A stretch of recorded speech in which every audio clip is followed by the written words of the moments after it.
Laws are created to protect society, but every once in a while, someone in power says, "Yes, this makes total sense," and everyone else just agrees. Today on Facts y Historia, we're exploring another set of strangest laws ever made, laws that are real, enforced, and somehow survived serious meetings. By the end of this video, you'll learn 3 things. Don't die in Norway. Don't wear heels. The last one should leave you shocked. Let's begin. Longyearbyen, a peaceful, snowy mountains, northern lights, Arctic silence. Just one small rule. You're not allowed to die here. Yes. Longyearbyen sits near the Arctic Circle, where the ground is permanently frozen.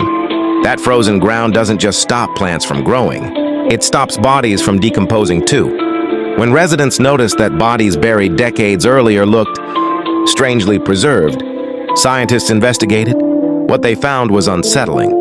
Victims of the 1918 Spanish flu were still carrying traces of the virus, frozen in time. So the town made a logical decision. No more burials, ever. There is still a cemetery, but it's closed. And if you're elderly or seriously ill, the government arranges for you to leave. Not because they don't care, but because death causes health problems. In Longyearbyen, even dying requires planning. For the people living in Longyearbyen, this isn't just a strange headline, it's daily life. When someone becomes seriously ill, families already know what will happen. Doctors don't prepare for burial, they prepare for evacuation. Elderly residents are flown to mainland, Norway, weeks or months before death is expected. Some never return. Even today, there are residents who grew up knowing they will not be buried in the town. They live their whole lives in. In Longyearbyen, death doesn't end locally, it gets relocated. This grounds the law in actual lived experience, not exaggeration. Now let's talk about fashion. Verse 2,000 years of history. Greece is home to some of the most important archaeological sites on Earth. The Acropolis, the Parthenon, ancient theaters that predate modern civilization. They survived wars, earthquakes, the fall of empires, and then high heels showed up. Officials discovered that the thin heel tips were cracking, marble and damaging stone that had survived for centuries. So in 2009, Greece banned high heels at major historical sites. No stilettos, no sharp soles.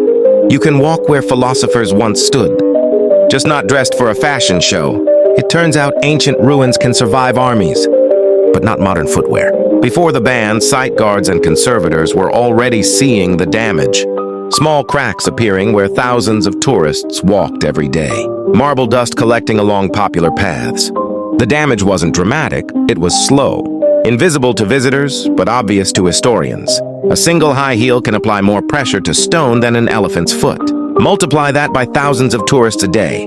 The ban wasn't about controlling tourists. It was about stopping irreversible damage before history was permanently lost.